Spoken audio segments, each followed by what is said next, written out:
Winless UCLA stunned the college football world on Saturday, handing number 7 Penn State a 42-37 loss in Pasadena, and they did it in a way that left everyone who wrote them off scrambling to update their notes. This wasn't a fluke fourth quarter miracle or a lucky bounce. UCLA outplayed Penn State for large stretches, outgaining the Nittany Lions 446-357 and piling up 280 rushing yards.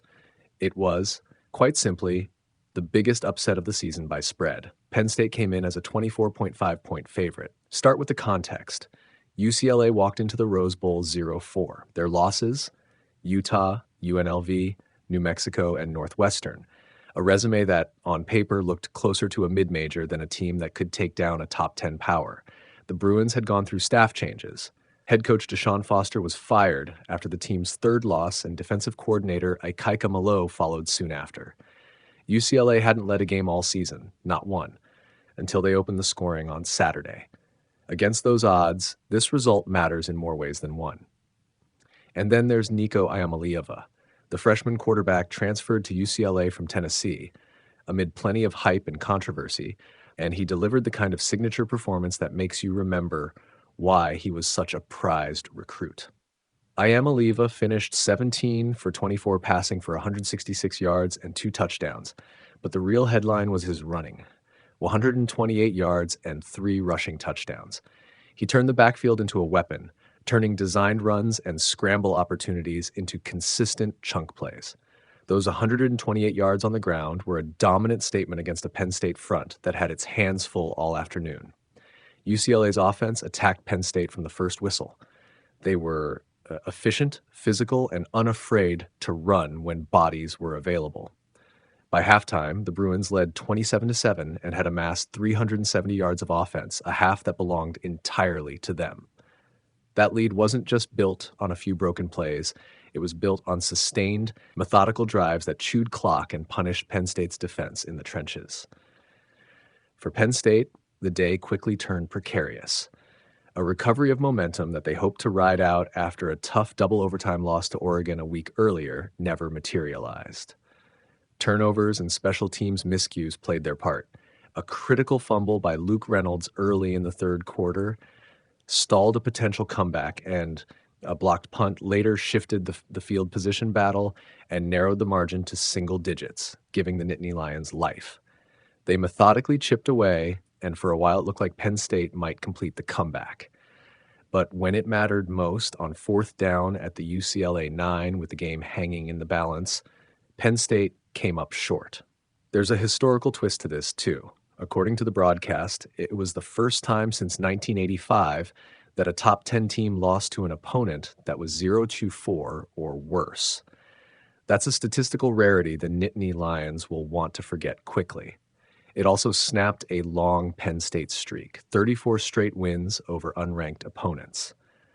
Put another way, this was supposed to be the type of game Penn State picked up while they regrouped after the Oregon loss. Instead, it became a wake-up call. One of the defining moments late in the game was UCLA's strategic approach to clock management. In a scenario that could have gone differently, UCLA took an intentional safety to bleed time off the clock. That safety, and the way the Bruins handled the ensuing field position, left Penn State with too little time and opened up the door for one last desperate attempt. The special teams unit for Penn State, apparently caught off guard by the decision, was slow to react, and those 12 seconds that remained were not nearly enough for the comeback. From a schematic standpoint, UCLA got what they wanted on offense: downhill running, physical drives, and an ability to capitalize when Penn State's defense overcommitted to the pass. Iamaleava's dual-threat skill set made it difficult for Jim Knowles' defense to pin its ears back without giving up cutbacks and quarterback-designed gains. The Bruins were balanced. They didn't try to outgun Penn State late in the game. They simply controlled the clock and forced the Nittany Lions to respond. For Penn State, the loss raises immediate questions. How do you explain following an overtime struggle with Oregon by falling to a team that hasn't won?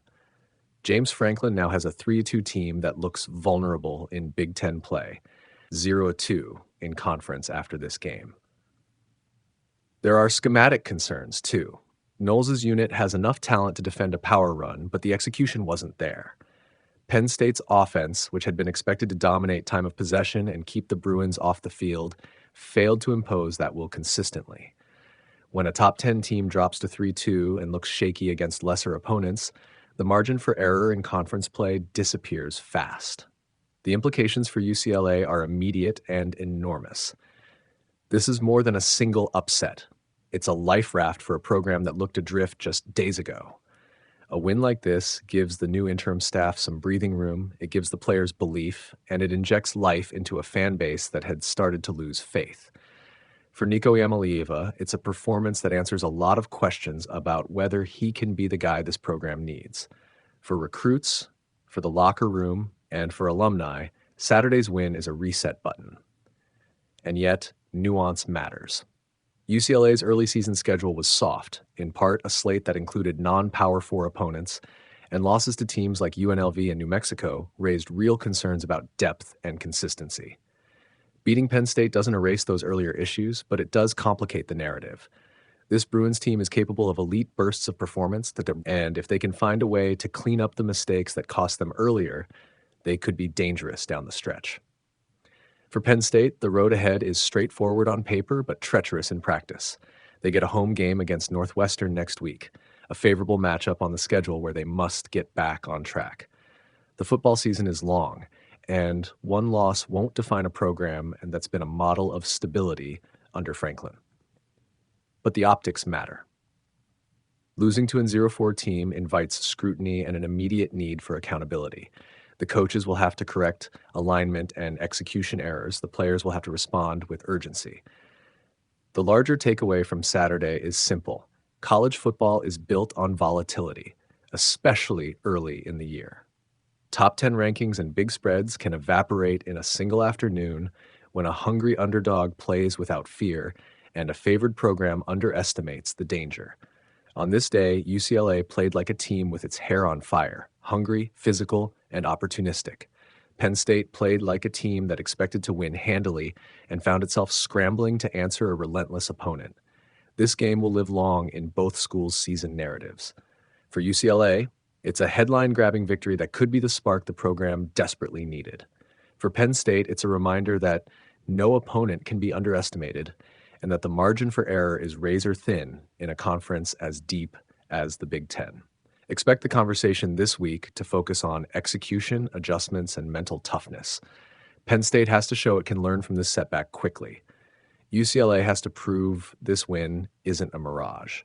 Either way, Saturday's result served a fundamental purpose. It reminded everyone why we tune in, for the possibility that on any given Saturday, the script can be rewritten.